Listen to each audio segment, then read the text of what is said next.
السلام عليكم البنات، كي درتو؟ لاباس عليكم؟ باش تعاودوا؟ نتمنى تكونوا كلكم بخير وعلى خير. وانتم تشوفوا الفيديو ديال اليوم ان شاء الله. اليوم غنخدم معكم هاد الكيكه اللي ساهله واقتصاديه للفطور ديال الصباح مع كويز ديال الاتاي ولا كويز القهوه. تجي لذيذه في الصراحه وساهله، ما فيهاش شي قوه ديال المقادير وقوه ديال التعقيدات. تبعوا غير الفيديو من الاول حتى الاخر باش نتوما تصدق نفس هاد النتيجه هذه. البنات شوفوا كيف تجي طالعه وزوينه. نحلها لكم من الداخل، شوفوا القوام ديالها كيف تجي اشفنجيه وخفيفه. هانتوما البنات كيف ما تشوفوا تجي رطبه بزاف، هانتوما تجي خفيفه بزاف. نتمنى ان الفيديو ديال اليوم يعجبكم. غادي ندوزو على بركه الله نشوفوا المكونات والطريقه. هادو هما المقادير اللي غنحتاج لهاد الكيكه. عندي هنايا كاس ديال السكر سنيده، كاس ديال الماء فيه 2 معالق ديال الخل، عندي كاس ديال الزيت، عندي 4 ديال الحبات ديال البيض، الا كانوا كبار ديروا غير 3، عندي كاس ديال الياغورت بنكهه ديال الفاني، عندي هنا 2 معالق كبار ديال لي فخوي كونفي، وعندي 3 ديال الخمارات، عندي قبيصه ديال الملحه، غنحتاج 2 خنيشات ديال الفانيا البنات، دقيق حسب الخليط، وغنحتاج البنات المول اللي دهنته بالزبده مزيان ورشيته بالشوفان. هانتوما كيف ما تشوفوا عمرته كامل بالشوفان، دهنته بالزبده مزيان وعمرته بالشوفان. صافي غنبداو البنات على بركه الله. اول حاجه البنات غادي نديروا البيض هو الاول. هاد الكيكه البنات راها ساهله، تتجي كبيره تبارك الله، تتجي طالعه. تبعوا الفيديو معايا ان شاء الله، تبعوا المراحل باش نتوما غتنجح لكم باذن الله.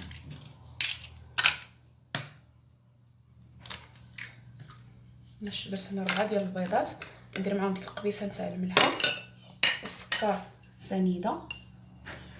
تنظن الصوره ما واضحاش مزيان. نتوما البنات كيف ما شفتوا درت البيض والملحه وسنيده. نزيد دوك 2 خنيشات ديال السكر الفاني وغنخلطها البنات بالخلاط الكهربائي هاد المكونات مزيان.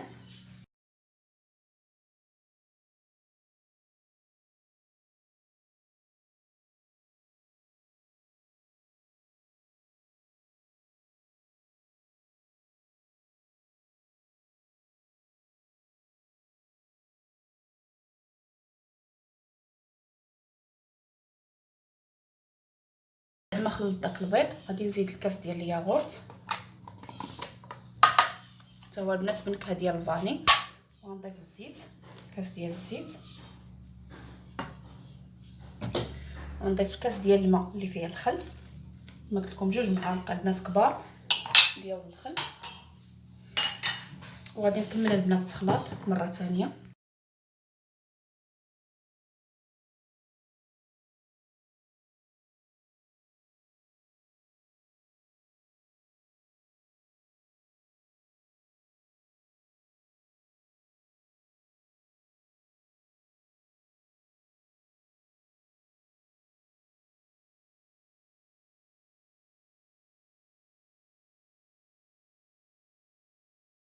من بعد ما خلطت مزيان داك المكونات اللي ضفت غادي ندير شويه ديال الدقيق، وغندير 3 ديال المعالق، 3 د الخمارات او 3 ديال المعالق. انا عندي الخميره ديال العبار، نتوما ديروا 3 ديال الشاشيات ديال الخميره.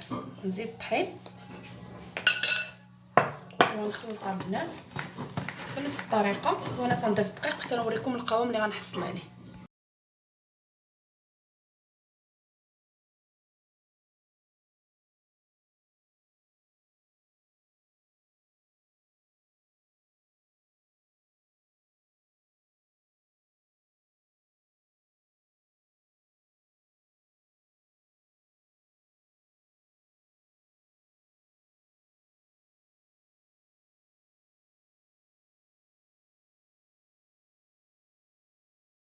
هما البنات هذا هو القوام اللي حصلت عليه. نحصلوا على هذا القوام ديال الكيكه يكون خفيف، هانتوما كيف ما شفتوا ميكونش ثقيل، تجي على هذا القوام هذا.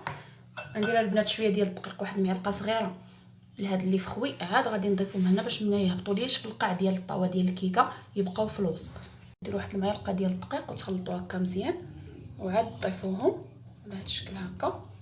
غادي نحرك واحد التحريكه البنات خفيفه كما كيف ما تشوفوا من التحت للفوق باش تبقى لنا هاد الكيكه ديالنا مهويه.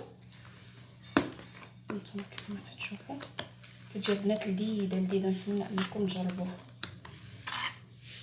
نتوما على هاد الشكل هذا. وغنجيب المول ديالي. ضروري البنات تلبسوه مزيان بالشوفان. ما عندكمش الشوفان يمكن لكم ديروا غير الدقيق هي بالشوفان حتى تجي الشكل والمذاق. البنات فاش تبغيو تخويوها ضروري تهزوا يديكم من الفوق باش تعطيكم ديك الكيكه، تجي اشفانجيه، تجي خفيفه. نتوما كيف ما تشوفوا كون ما هزيتوا يديكم من الفوق غتحصلوا على النتيجه اللي غتبغيو. نتوما كيف ما شفتوا انا حاولت نهز يدي.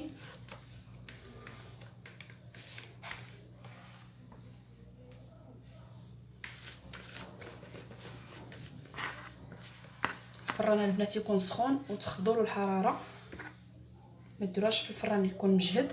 ضروري تكون الافيه مهيله وطيب على خاطرها.